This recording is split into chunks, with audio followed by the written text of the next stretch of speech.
Este metal es lo más parecido a la magia que puede encontrarse en la naturaleza. No lo comprendo. Puede ajustar su organización de átomos para regresar a una figura predefinida, pero también convierte la energía mecánica y la energía térmica y puede estirarse hasta 30 veces más que un metal común. Y aún así, volver a su tamaño original. Puedo sentirlo en mis manos volviendo a su tamaño. Por estas propiedades únicas, se utiliza en objetos desde dispositivos médicos hasta juguetes y ruedas de bicicletas a prueba de balas. Aquí voy. Y le permite a la NASA reinventar la rueda para exploración espacial. Estos son los huesos del neumático. Los huesos del neumático son resortes. Básicamente este es el resorte aplicado al armazón. ¿Colocaron un resorte alrededor del armazón? Sí, es así de sencillo, sí. Esta es una bicicleta que tiene un resorte dentro de un polímero. Aquí puede verse dentro. Este neumático no requiere presión de aire para funcionar. La estructura y la absorción del shock son provistos por ese resorte metálico. Esos son alrededor de 100 PSI, lo que tendría una bicicleta común. Sí. Lo que significa que serías capaz de pincharla y que no modifique su desempeño. Así que vamos a usarla sobre una plataforma con clavos. Pero antes vamos a probar un neumático tradicional para asegurarnos de que estos clavos sean afilados.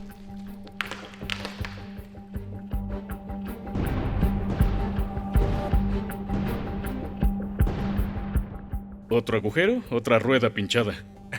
Lo que esperábamos con esta. Ahora voy a poner a prueba estas ruedas sin aire y conducirlas por la misma plataforma de clavos. Aquí vamos.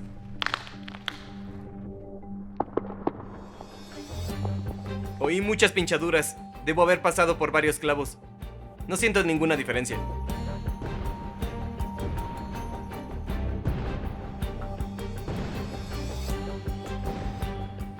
Todavía funciona bien. Voy a ganar más velocidad. Eso es definitivamente un clavo. Creo que el clavo la rompió aquí. Porque se ve como Así si... es como se ve. Sí, el clavo está en el neumático. Ahora vamos a intentar dispararle con una bala a la rueda y ver qué ocurre. 3, 2, 1...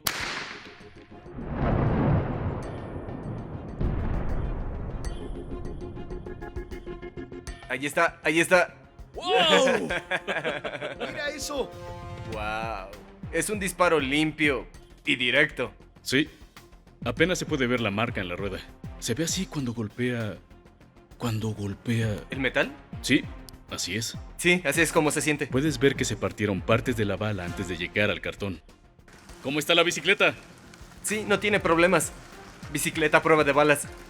Esta rueda de bicicleta a prueba de balas proviene de la investigación de la NASA para hacer ruedas para misiones espaciales. Es muy difícil hacer buenas ruedas para otros planetas. Muchos de los lugares a los que queremos enviar rovers no tienen presión atmosférica o es muy baja. No podemos usar ruedas neumáticas de goma por las condiciones extremas en la Luna y en Marte. No hay presión limitante fuera de la rueda y básicamente puede estallar. Además, con temperaturas extremadamente bajas, la goma se vuelve quebradiza. Si esto fuera un mástil de bandera, la temperatura de cara al sol serían 121 grados centígrados sobre cero. A la sombra serían 156 grados bajo cero. Pongamos algo de goma sobre la luna. 68 grados bajo cero es la temperatura de transición del vidrio. Es cuando el polímero pasa de ser flexible a ser un elemento rígido. Esto es lo que ocurre cuando pones goma en nitrógeno líquido.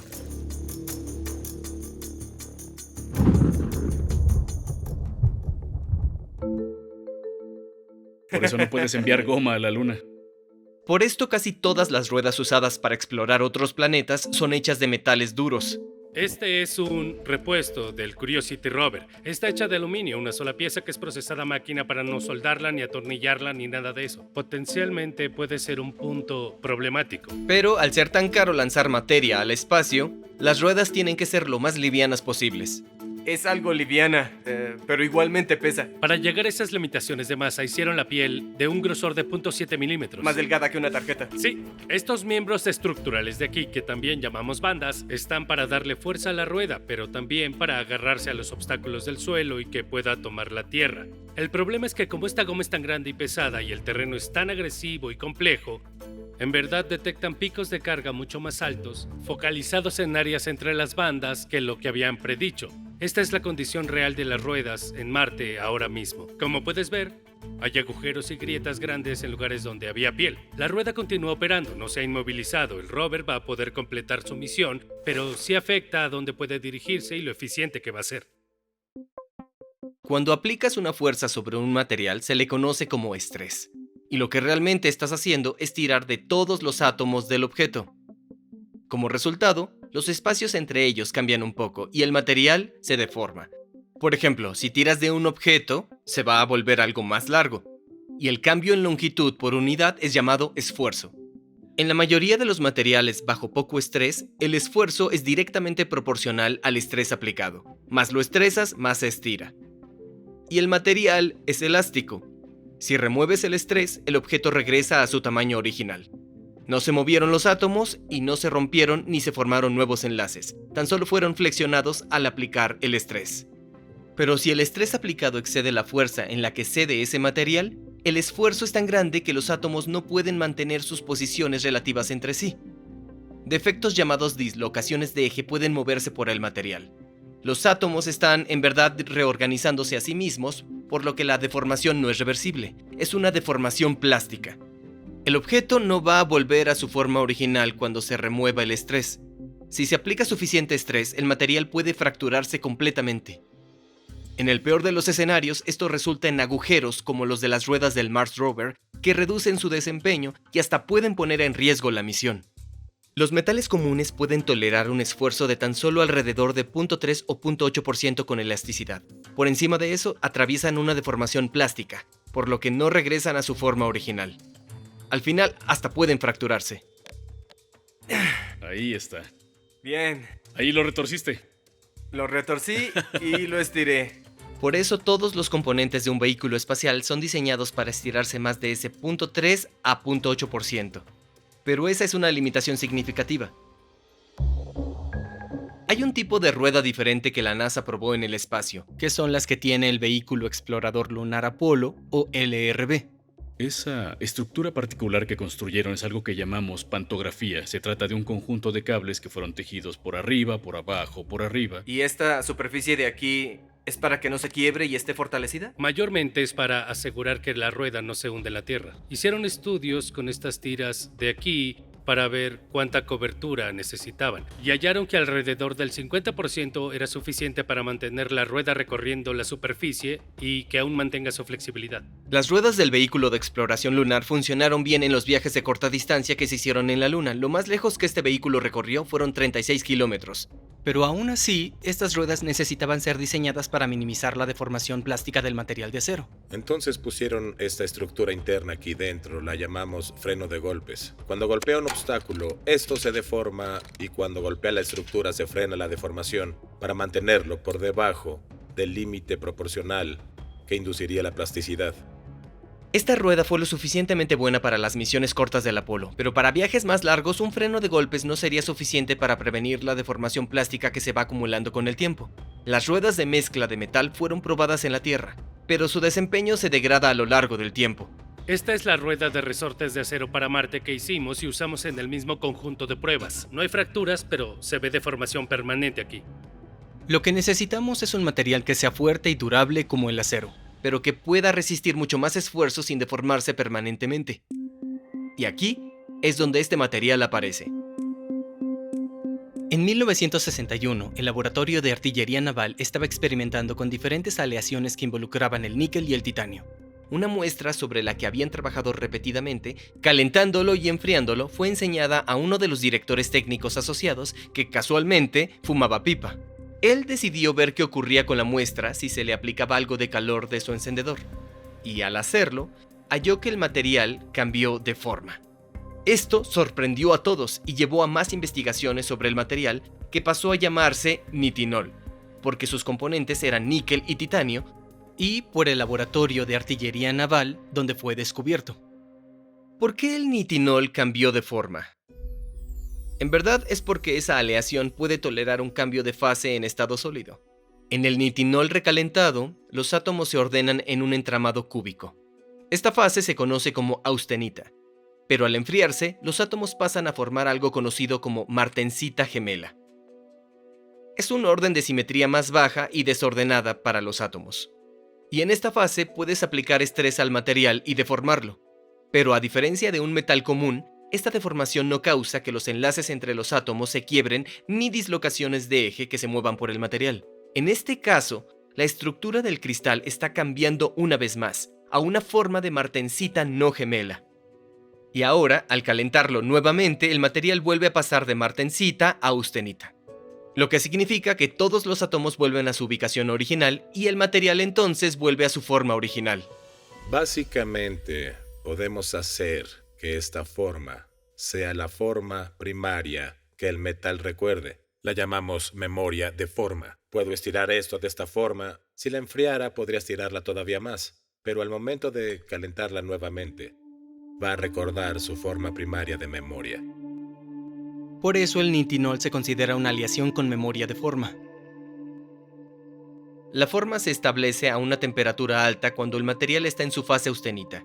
Luego, al enfriarse el material, atraviesa una transición de fase a martensita gemela. Si se aplica estrés al material en esta fase, puede deformarse extensamente al cambiar la estructura del cristal a martensita no gemela. Cuando el estrés se relaja, mucha de esa deformación se mantiene.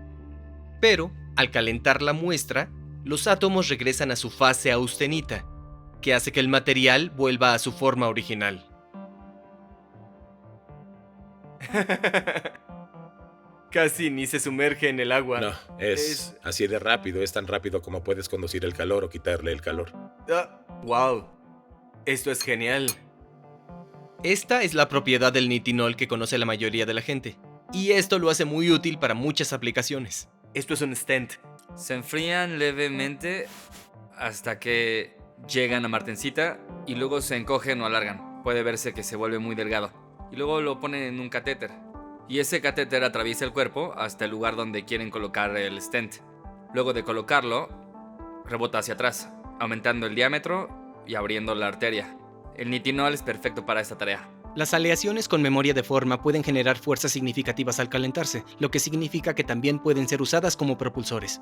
Vas a ver una enorme cantidad de fuerza y estrés acumulado en el cable, que podemos ver aquí, con cuánto está tirando. 2 kilos, 70, 3 kilos. De veras puedes verlo contrayéndose. 5 kilos, 80, 6, 7, 8, 9 kilos. Está levantándolo. Esos son alrededor de 90 newtons de fuerza. Los científicos hasta usaron las aleaciones con memoria de forma para fracturar una roca.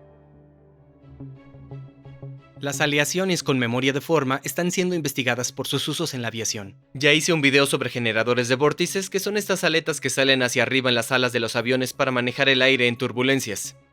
Esto es importante para el despegue y el aterrizaje, para mantener el flujo unido a las alas y evitar frenar. Al estar volando a altura crucero, no necesitas la generación de esos vórtices. Quieres que se oculten, porque generan problemas de roce. Cuando el avión trepa del despegue a crucero, pasa de la temperatura en el suelo a alrededor de los 50 o 60 grados bajo cero en crucero. La aleación es diseñada para estar entre ellos, para poder tomar ventaja de los cambios de temperatura que ocurren en el ambiente.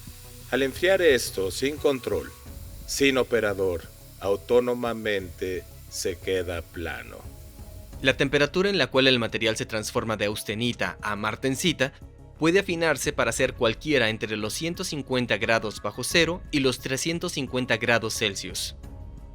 Esto se hace cambiando la proporción de los elementos y usando diferentes tratamientos de calor. Y luego, al volverse a calentar, al momento del aterrizaje,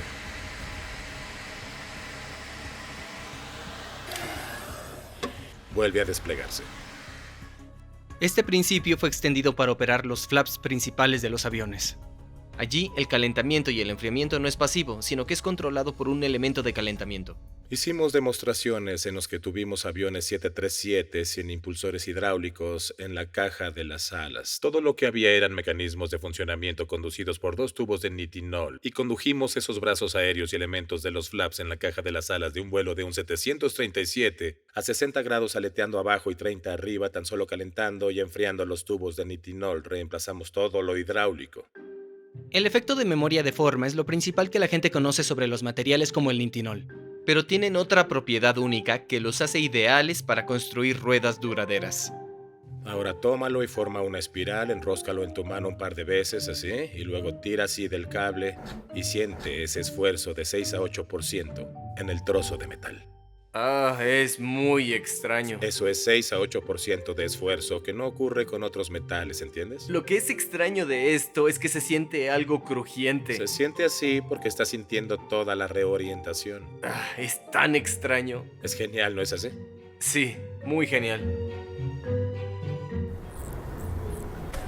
¿Escuchas eso? Sí. ¿Qué tan extraño es eso? Ese ruido es el reorden. Las aleaciones de formas de memoria pueden estirarse hasta el 8% de su largo y volver a su tamaño original. Esta propiedad se conoce como superelasticidad o pseudoelasticidad. Pero son nombres algo errados porque el material no está en verdad operando en su régimen elástico. Lo que realmente ocurre es que el nitinol está en la fase austenita. Su temperatura de transición es menor que la temperatura ambiente. Pero al aplicarle estrés, incluso sin cambios de temperatura, puedes forzar la estructura del cristal a cambiar de austenita a martensita no gemela. Este reordenamiento permite que el nitinol se deforme en ese 8% y aún así va a volver a su configuración original una vez que el estrés se remueva y los átomos vuelvan a su fase austenita. Ese sonido que oyes es el material atravesando un cambio de fase inducido por el estrés en estado sólido. Si quieres pensarlo en una curva de estrés y esfuerzo, la transformación está ocurriendo enteramente por encima de la temperatura de transición de la martensita. Entonces el material comienza en la fase austenita y luego el estrés aplicado es lo que induce el cambio de fase de austenita a martensita no gemela. Y cuando ese estrés se remueve, los átomos regresan a su fase de austenita y el material regresa a su tamaño y forma original. Si esto fuera un tubo normal y lo doblara hasta aquí, habría deformación plástica. Si fuese de latón, que tiene una forma de ceder, lo doblaría un poco y cedería en el medio. Nunca podría tomarlo con las manos y doblarlo de esta forma. Y que vuelva perfectamente a su forma original. Al doblarse, el nitinol está transformándose de austenita a martensita y luego a austenita. Cuando vamos de una fase de simetría más alta, la austenita, a una fase de simetría más baja, ¿qué cambio es? ¿Exotérmico o endotérmico? Creo que debería ser exotérmico. Buen trabajo, hombre de ciencia. Si pusieras tu mano alrededor de este tubo, sentirías la energía del calor, la entalpía de esa transformación, evolucionando como calor. ¿Estás listo? Sí. Ay, sí, se calienta mucho. De verdad se siente como si quemara. No puedo dejar mi mano Sí, sobre mantén él. tu mano ahí. Dios, No te está quemará. caliente. Cuando el estrés se remueve y el material vuelve a ser austenita, ese cambio de fase es endotérmico. Absorbe calor. ¿Lo ves? Puedes usarlo para refrigerar. Claro, es eso exactamente. Esa es otra área en la que estos materiales pueden aplicarse. Es en el campo llamado elastocalórico, en el que usamos esta transformación para hacer cosas equivalentes los golpes a de dar calor. golpes de calor. Quiero grabar esto con mi cámara térmica. Tenemos una FLIR aquí. ¿Cómo se ve? Ese potencial de disipación puede actuar un poco como la disipación de la absorción de shock, ¿ves? La rueda en sí misma podría realizar algo de ese potencial de disipación. Actúa casi como un amortiguador Claro. para eliminar esa pérdida de energía y entonces tu rueda tiene el potencial de convertirse en un sistema de suspensión completo, que obviamente simplifica la construcción de vehículos para el espacio. La rueda original, cuando le pongo una carga encima, sí, puedes ver que estoy solo transfiriendo una carga de la huella a esta pequeña sección de la rueda, ¿verdad? Al colocar este elemento de freno de golpe aquí, al pasar por una huella, puedes ver que ahora estoy transfiriendo una carga a 360 grados alrededor de la rueda, ¿sí? Al hacer eso, he aumentado mi capacidad de carga de peso significativamente sin agregar masa. Para hacer una rueda de una aleación de formas de memoria, tejen resortes de nitinol entre sí y forman una red. Es un proceso muy tedioso y consume mucho tiempo. ¿Vas a tomarlo de esta manera? Sí.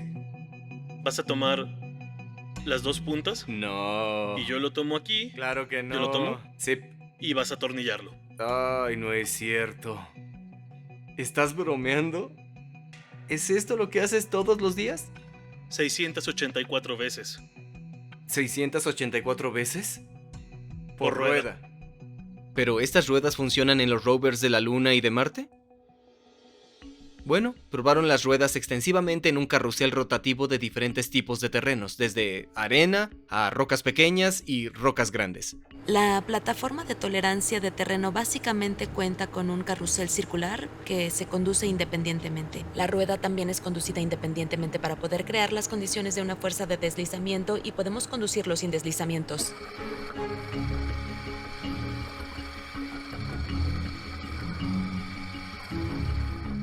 Así de lento aproximadamente es como estaría avanzando el Mars Rover. La velocidad promedio es de alrededor de 6.7 centímetros por segundo. Es la velocidad nominal, no van demasiado rápido.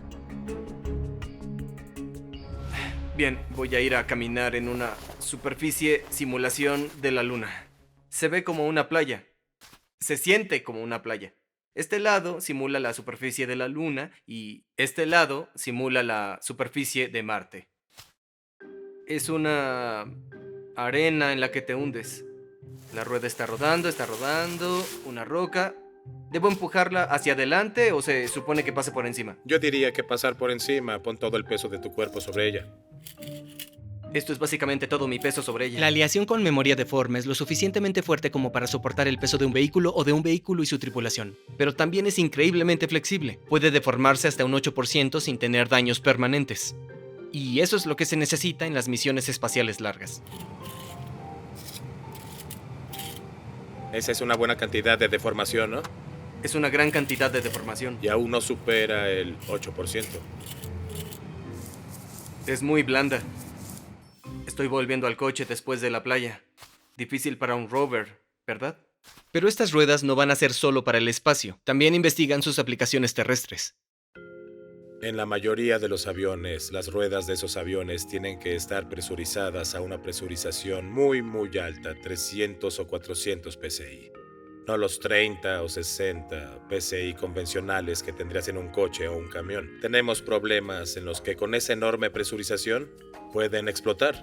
El otro tema es el mantenimiento, ¿verdad? Si soy una rueda neumática y dependo del neumático para el desempeño del sistema, siempre tengo que estar midiendo la presión del aire para asegurarme de tener la presión de inflación correcta, para no quemar demasiado combustible o no llegar a un punto de tener una rotura en una rueda con motivo de las cargas. Al avanzar a un sistema estructural que no depende del aire y que está diseñado específicamente para esa aplicación, todos esos problemas desaparecen. Probaron una rueda en un jeep. Como no depende del aire presurizado para sostenerse, sencillamente no puedes pinchar la rueda. Además, nunca puede faltarle aire, lo que mejora significativamente la economía del combustible. Con un metal que funciona como magia, puedes hacer ruedas sin aire que nos van a llevar fuera del camino, dentro del camino, a volar por el aire y a otros planetas.